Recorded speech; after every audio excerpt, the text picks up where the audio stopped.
ठीक है। Types of SN reaction, SN reaction के टाइप पर आ जाते हैं। जब हम देखते हैं कि एसएन रिएक्शन आपके कितने टाइप की होती है, तो बेटा यहाँ पर सब्स्टिट्यूशन न्यूक्लियोफिलिक जो है ये दो पार्ट इसके होते हैं। ठीक है, कौन कौन से पार्ट होते हैं? फर्स्ट पार्ट को बोलते हैं, first part is called SN1 reaction. पहले पार्ट को क्या बोलते हैं? पहले पार्ट को बोलते हैं SN1 रिएक्शन, और दूसरे पार्ट को बोलते हैं SN2 रिएक्शन। क्या कहते हैं? SN2 reaction. तो SN1 और SN2 दो तरह की सब्स्टिट्यूशन न्यूक्लियोफिलिक रिएक्शन होती है बेटा। ठीक है, अब इसको डिटेल में समझते हैं कि SN1 क्या है, SN2 क्या है, दोनों चीजों को यहाँ पर हम डिस्कस करेंगे। ठीक है, तो सबसे पहले मुझे ये बताओ, सबसे पहले मुझे बताओ कि SN रिएक्शन क्या होती है? SN क्या होती है? SN ऐसी रिएक्शंस को कहा जाता है जिसके अंदर अटैकिंग रिएजेंट न्यूक्लियोफाइल हो। अटैकिंग रिएजेंट कौन हो? न्यूक्लियोफाइल हो, और सबस्ट्रेट में किसी लिविंग ग्रुप को सब्स्टिट्यूट कर देता है। किसी लिविंग ग्रुप को क्या कर देता है? सब्स्टिट्यूट कर देता है, या किसी एटम को सब्स्टिट्यूट कर देता है। तो ऐसी रिएक्शंस को हम बोलते हैं, ऐसी रिएक्शंस को क्या कहा जाता है? Nucleophilic substitution. यानी कि न्यूक्लियोफाइल आएगा और अल्काइल हैलाइड में कार्बन पर अटैक करेगा और उस लिविंग ग्रुप को यहां से बाहर निकाल देगा। लिविंग ग्रुप किसे कहते हैं? लिविंग ग्रुप वो एटम या वो एलिमेंट होता है, वो एटम होता है जो, वो एटम या ग्रुप ऑफ एटम होता है जो न्यूक्लियोफाइल के अटैक करने से सबस्ट्रेट को छोड़ देता है, यानी सबस्ट्रेट से बाहर हो जाता है। ठीक है, उसको लिविंग ग्रुप कहा जाता है। तो इस रिएक्शन का हम प्रोडक्ट क्या बनाते हैं? इस रिएक्शन का हम प्रोडक्ट बनाते हैं RNU प्लस, और साथ में बने लिविंग ग्रुप यहां से हम अलग कर देंगे, इसको बाहर कर देंगे। ठीक है, लिविंग ग्रुप को हमने अलग कर दिया। क्लियर है? अच्छा, तो अब देखते हैं इसके बाद SN1 SN2 पे आ जाते हैं। अब SN1 क्या है, SN2 क्या है, एक एक करके समझते हैं। प्लीज कर दूं? चलो देखो, तो SN1 और SN2 में इस बात को समझने के लिए, इस बात को समझने के लिए मैं एग्जांपल से आपको समझाने की कोशिश करता हूं। अब आपको एक बात का तो पता है कि एल्काइल हैलाइड में, एल्काइल हैलाइड में RX में जो X होता है, X यानी कि हैलोजन, हैलोजन कौन से टाइप का लिविंग ग्रुप है? ये कौन से टाइप का लिविंग ग्रुप? हमने कौन से लिविंग ग्रुप में इसको कैटेगराइज किया? X को मॉडरेट में कौन सा लिविंग ग्रुप होता है? Very good. तो बेटा ये तो होता है मॉडरेट लिविंग ग्रुप, और मॉडरेट लिविंग ग्रुप की थ्योरी क्या कहती है? मॉडरेट लिविंग ग्रुप ऐसा लिविंग ग्रुप होता है, इसका नेचर कुछ ऐसा होता है कि अगर हमने इसको सॉल्वेंट में डाल दिया, अगर हम इसको सॉल्वेंट में रख देते हैं, तो सॉल्वेंट में डालने के बाद, सॉल्वेंट में मिक्स करने के बाद, अगर ये टर्शियरी डिग्री में है, अगर ये टर्शियरी डिग्री में, अगर आपका सबस्ट्रेट 3 डिग्री का है यानी टर्शियरी में है, तो लिविंग ग्रुप आसानी से सबस्ट्रेट को छोड़ देगा। यानी कि क्या बनेगा? छोड़ने के बाद बनेगा कार्बोकेटाइन, और लिविंग ग्रुप अक्वायर कर लेगा नेगेटिव चार्ज। ठीक है, क्या अक्वायर कर लेगा? नेगेटिव चार्ज अक्वायर कर लेगा। ठीक है, लेकिन अगर यही यही यही अगर आपका सबस्ट्रेट 1 डिग्री में या 2 डिग्री में प्रेजेंट है, तो सिर्फ सॉल्वेंट डालने से बात नहीं बनेगी। सिर्फ सॉल्वेंट में डिसॉल्व करने से आपका आपका यहाँ से लिविंग ग्रुप आसानी से सबस्ट्रेट को नहीं छोड़ेगा। सॉल्वेंट में साथ साथ हमें क्या ऐड करना पड़ेगा? न्यूक्लियोफाइल, यानी कि एक्सटर्नल अटैक कराना पड़ेगा। एक्सटर्नल अटैक को हम न्यूक्लियोफिलिक अटैक भी बोलते हैं। तो हम न्यूक्लियोफिलिक अटैक कराएंगे, तो न्यूक्लियोफाइल प्लस सॉल्वेंट, सॉल्वेंट तो हर रिएक्शन का तो मेन, सॉल्वेंट के बगैर तो हम रिएक्शन करा ही नहीं सकते। तो सॉल्वेंट के साथ साथ हमें क्या ऐड करना है इसमें? न्यूक्लियोफाइल। तो न्यूक्लियोफाइल आएगा, अटैक करेगा, तब लिविंग ग्रुप सबस्ट्रेट को लीव करेगा। तो मॉडरेट लिविंग ग्रुप का नेचर कुछ ऐसा होता है। ठीक है, टर्शियरी है तो आसानी से सबस्ट्रेट को लीव कर देगा सिर्फ सॉल्वेंट में डालने से। लेकिन प्राइमरी सेकेंडरी के केस में क्या होता है? न्यूक्लियोफाइल की जरूरत पड़ेगी। जब तक न्यूक्लियोफाइल नहीं आएगा तब तक ये बाहर नहीं निकलने वाला। ये मतलब ये समझो ये जिद्दी है, ये प्राइमरी और सेकेंडरी अगर डिग्री में प्रेजेंट होगा तब तक न्यूक्लियोफाइल धक्का नहीं देगा, धक्का मार कर इसको नहीं निकालेंगे तब तक ये निकलने वाला नहीं है। ठीक है, ये बेइज्जती करवा करके बाहर निकलने वालों में से, तब तक इसके अच्छे से बेइज्जती नहीं हो जाती प्राइमरी सेकेंडरी की, तब तक हम अच्छे से बेइज्जती नहीं कर देते तो इज्जत से बाहर निकलने वाला नहीं है ये। ठीक है, तो उसी समय क्या होगा? न्यूक्लियोफाइल का अटैक करना, हैलोजन का निकलना लगभग एक साथ न्यूक्लियोफाइल आ रहा है, हैलोजन निकल रहा है, लीविंग ग्रुप निकल रहा है, एक साथ होगा काम। तो यहाँ से प्रोडक्ट आपका बनेगा RNAU। इसमें इंटरमीडिएट बनने के चांसेस बहुत कम होते हैं, यानी कि कार्बोकैटायन के बनने के चांस बहुत कम होते हैं। तो ये बनेगा RNU और लीविंग ग्रुप आपका इससे बाहर हो जाएगा, यानी कि एक ही स्टेप में प्रोडक्ट बन जाएगा। आ गया समझ में? एक ही स्टेप में प्रोडक्ट बन जाएगा। अब इस चीज को हमें समझना था, अब इसी चीज को हम आगे अप्लाई करेंगे सब्स्टिट्यूशन के ऊपर। मेरी बात को बहुत ध्यान से समझना ताकि हम SN1 SN2 को अच्छे से समझ पाए। ठीक है, नोट हो गया ये? अच्छा, तो अब आ जाते हैं एग्जांपल पे और SN और SN2 को समझते हैं। तो मेरे पास कुछ एग्जांपल हैं, ध्यान से सुनना। जैसे मैंने सबसे पहले लिखा है CH3 CH3 CBr CH3 CH3, ध्यान दें। और ये आपको दे रखा है और मैंने इसका रिएक्शन करवाया OH माइनस के साथ। अब OH माइनस का सोर्स भले ही कोई भी हो, OH हमें कहीं से नहीं मिल रहा। अब आपको पता है कि OH का सोर्स क्या है, OH न्यूक्लियोफाइल कहां से मिलेगा, कोई भी सोर्स हो भले। हमने मान लिया OH न्यूक्लियोफाइल है, ये क्या आपका, मैं मेंशन कर देता हूं, ये क्या आपका न्यूक्लियोफाइल, ये न्यूक्लियोफाइल, ये सबस्ट्रेट हो गया। रिएक्शन हुआ, ऑर्गेनिक रिएक्शन हुआ और किसी पर्टिकुलर सॉल्वेंट में, सॉल्वेंट यानी मैंने एक्वस में इसको रखा है और इसका रिएक्शन करवाया और मैंने आपसे पूछा कि इस रिएक्शन का प्रोडक्ट क्या है, तो आपने फटाफट से आंसर दिया। तो आपने कहा कि सर ये जो रिएक्शन है, अगर इस रिएक्शन को देखें तो ये अल्काइल हैलाइड है, सामने न्यूक्लियोफाइल है, तो कौन सी रिएक्शन होगी? तो आप फटाफट से कहेंगे सर SN रिएक्शन होगी। कौन सी रिएक्शन होगी? SN reaction. अब SN रिएक्शन होने का मोड क्या है, कैसी SN रिएक्शन होगी, हम ये चीज समझ रहे हैं। अब सुनो ध्यान से, पहले तो मुझे ये बताओ, ये जो आपके पास सबस्ट्रेट है, सबस्ट्रेट को देख करके आपको कौन सी डिग्री नजर आ रही है, कौन सी डिग्री का सबस्ट्रेट दिख रहा है आपको? 3 डिग्री है सर। 3 डिग्री का दिख रहा है और सामने आ गया न्यूक्लियोफाइल, सामने आ गया न्यूक्लियोफाइल। तो मुझे बताओ 3 डिग्री सबस्ट्रेट है और लीविंग ग्रुप कौन है? मॉडरेट। कौन है? मॉडरेट लीविंग ग्रुप लगा है, 3 डिग्री सबस्ट्रेट है। तो मुझे बताओ क्या न्यूक्लियोफाइल के अटैक करने की आवश्यकता है? क्या न्यूक्लियोफाइल के अटैक करने पर लीविंग ग्रुप सबस्ट्रेट को लीव करेगा? नहीं करेगा। No sir. तो कैसे लीव करेगा? तो न्यूक्लियोफाइल के अटैक करने से पहले ही, मैं कह रहा हूं कि न्यूक्लियोफाइल के अटैक करने से पहले ही लीविंग ग्रुप सबस्ट्रेट से अलग हो जाएगा। मतलब न्यूक्लियोफाइल तब तक पहुंचेगा ही नहीं, न्यूक्लियोफाइल के पहुंचने से पहले सबस्ट्रेट को लीविंग ग्रुप छोड़ करके चला जाएगा। समझ में आई बात? यानी कि न्यूक्लियोफाइल को बना बनाया कार्बोकैटायन मिलेगा, क्योंकि हम जानते हैं इस केस में जो कार्बोकैटायन बनेगा वो कौन सी डिग्री का कार्बोकैटायन बनेगा? 3 डिग्री का टर्शियरी कार्बोकैटायन बनेगा। बताओ, देखो ये है और टर्शियरी आपके पास अल्काइल हैलाइड हो गया, तो ये लीविंग ग्रुप आसानी से सबस्ट्रेट को छोड़ देगा, ये बॉन्ड आसानी से अपने आप टूट जाएगा। सॉल्वेंट में डालते ही ये बॉन्ड टूट गया। ठीक है, टूट गया तो भाई हैलोजन बाहर, लीविंग ग्रुप अलग, सबस्ट्रेट का रिमेनिंग पार्ट अलग, यानी कार्बोकैटायन अलग। तो बताओ क्या बनाऊं कार्बोकैटायन? कार्बोकैटायन आपका बन जाएगा CH3C CH3, एक CH3 ग्रुप नहीं दे, यहाँ आ जाएगा पॉजिटिव चार्ज, यानी क्या बन के तैयार हुआ? कार्बोकैटायन। और इसका जो Br माइनस है ये अलग हो जाएगा, Br माइनस अलग हो गया। तो आपने देखा कि भाई कार्बोकैटायन बन गया, ये बन गया। आपको पता है अब ये जो कार्बोकैटायन है ये कौन सी डिग्री का कार्बोकैटायन है? 3 डिग्री कार्बोकैटायन है। This is a 3 degree carbocation. और आप जानते हैं बेटा 3 डिग्री कार्बोकैटायन सबसे ज्यादा स्टेबल होता है।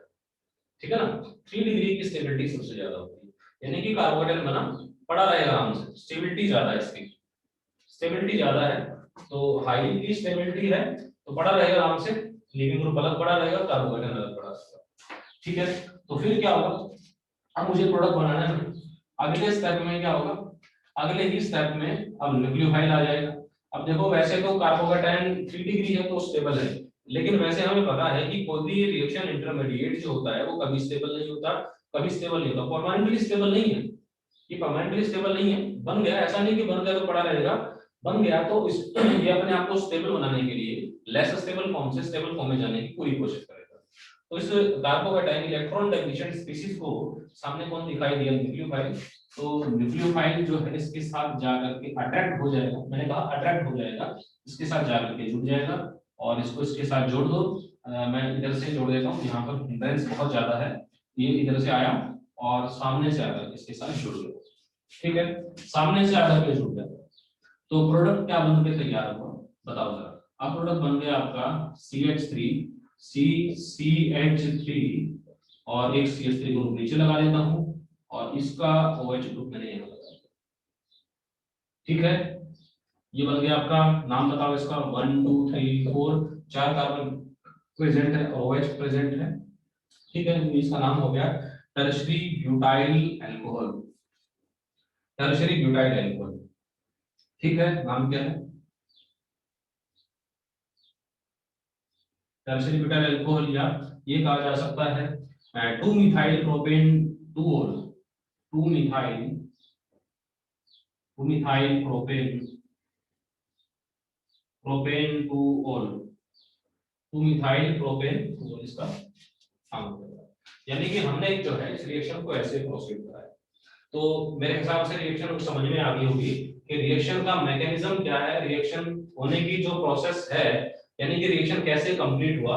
सबसे पहले हमने देखा कि भाई जो लिविंग ग्रुप है वो टर्शरी पर जुड़ा हुआ है, 3 डिग्री सबस्ट्रेट है, टर्शरी पे जुड़ा है तो आसानी से लिविंग ग्रुप सबस्ट्रेट को लीव कर देगा और लीव करते ही क्या बन जाएगा, एक स्टेबल टर्शरी कार्बोकैटायन बनकर तैयार हो जाएगा। अगले स्टेप में न्यूक्लियोफाइल उस टर्शरी कार्बोकैटायन के साथ आकर के अटैच हो जाएगा, उसके साथ आकर के जुड़ जाएगा और फाइनली प्रोडक्ट बना देगा।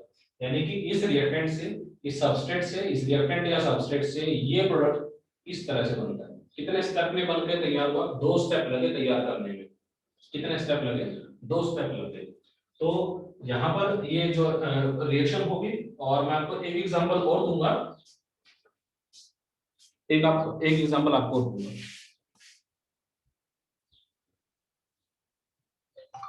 ठीक है। एक एग्जांपल और देखते हैं, ये नोट हो गया होगा, हो गया नोट।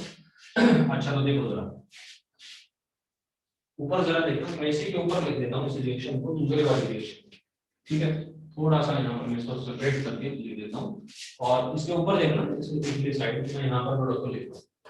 अब की बार आपके पास रिएक्शन कुछ ऐसे ले रखी है, अब की बार दूसरा सबस्ट्रेट ले लो। सबस्ट्रेट क्या है, ध्यान देना, सबस्ट्रेट है मेरे पास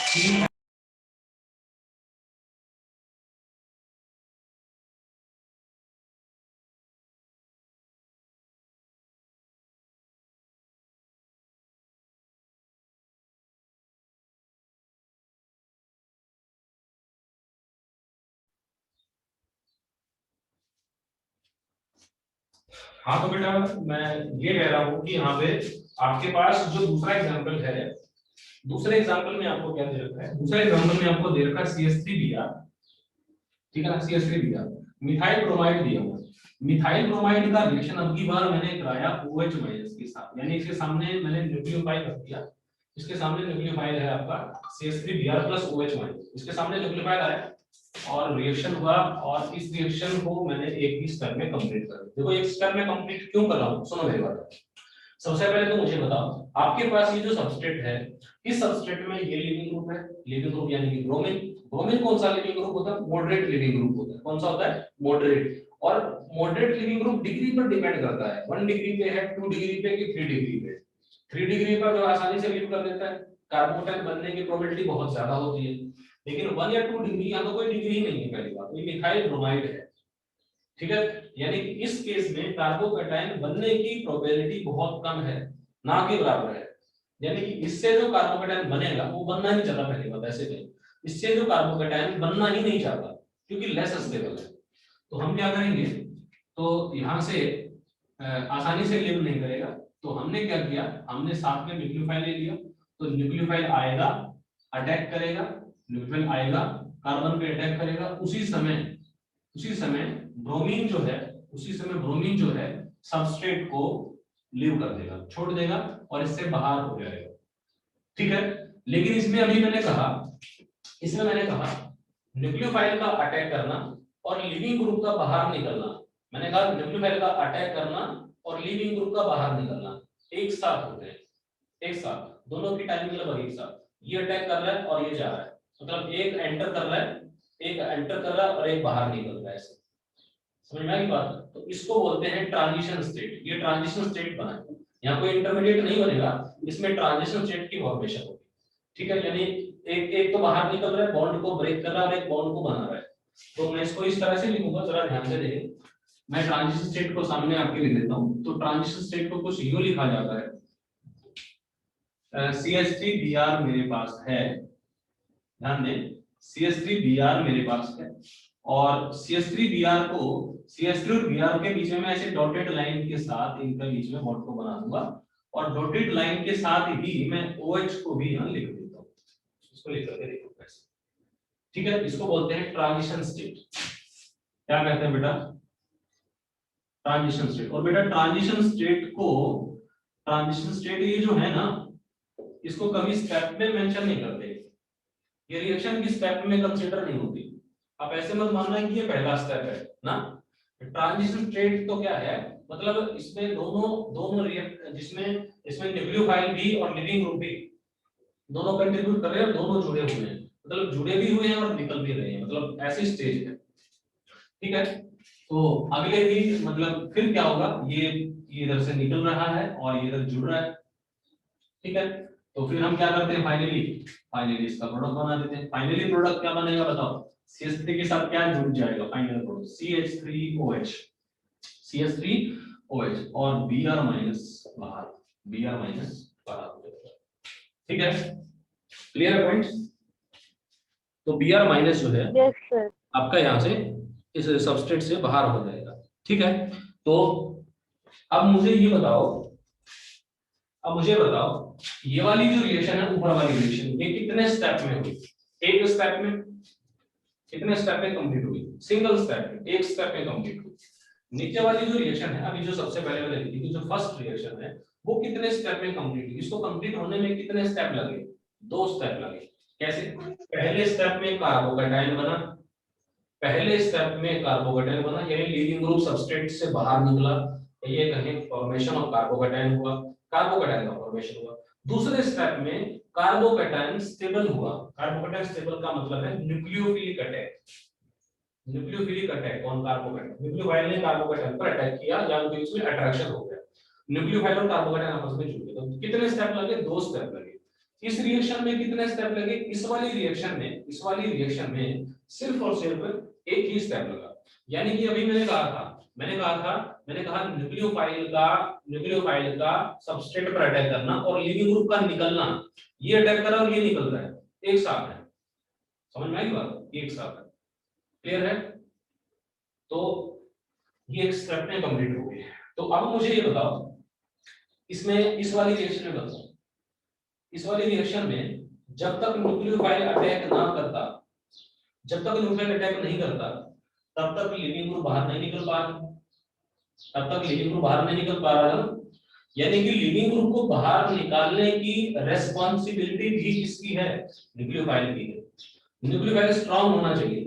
कैसा होना चाहिए? स्ट्रांग। अगर न्यूक्लियोफाइल स्ट्रांग है तो तभी तो उसको धक्का दे करके बाहर निकल पाएगा। क्योंकि मैंने कहा था ना, आपको नोट कराया था, मॉडरेट लिविंग ग्रुप में 1-2 डिग्री में क्या होगा, 1 डिग्री हो, 2 डिग्री हो, या मिथाइल हो या सबसे नीचे वाला हो, उसको धक्का खाने की आदत है। जब तक हम न्यूक्लियोफाइल का उसको धक्का नहीं देंगे, न्यूक्लियोफाइल पीछे से धक्का नहीं लगाएगा, तब तक कि वो लिविंग ग्रुप सबस्ट्रेट को लीव नहीं करेगा, छोड़ेगा नहीं, ठीक है। तो इसीलिए जो है, अब ये रिएक्शन एक स्टेप में हो रही है। तो इस रिएक्शन में मुझे बताओ, रिएक्शन की जो स्पीड है, रिएक्शन की जो रेट है, वो किस पर डिपेंड कर रही है? सबस्ट्रेट पर भी डिपेंड करेगी। रिएक्शन स्लो होगी कि फास्ट होगी, वो 2 चीजों पर डिपेंड करती है। एक तो इस आपके मिथाइल ब्रोमाइड पर डिपेंड कर रही है, पहला इस पर डिपेंड कर रही है, और दूसरा न्यूक्लियोफाइल पर भी डिपेंड कर रही है। न्यूक्लियोफाइल भी तो स्ट्रांग होना चाहिए। न्यूक्लियोफाइल वीक हो गया तो रिएक्शन होगी नहीं, पॉसिबिलिटी नहीं है। समझ में आई बात? तो रिएक्शन की जो रेट है, स्लो होगी कि फास्ट होगी, वो किस बात पे डिपेंड कर रहा है? वो डिपेंड कर रहा है concentration of substrate as well as concentration of nucleophile. तो इस रिएक्शन की जो स्पीड है, जो रेट है, वो दो चीजों पर डिपेंड कर रही है। तो इस रिएक्शन में ऑर्डर ऑफ रिएक्शन कितना आ रहा है? 2 आ रहा है। इस रिएक्शन का ऑर्डर कितना है? 2 है। तो ऐसी रिएक्शन को बोलते हैं SN2 रिएक्शन। तो इसको क्या बोलते हैं? SN2 reaction. तो नोट कर लो बेटा, ये SN2 रिएक्शन है आपका।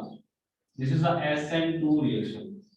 इसको SN2 रिएक्शन बोलते हैं। अच्छा, कई बार हम इसको ऐसे भी लिख देते हैं SN2, 2 पर भी लिख देते हैं, ठीक है।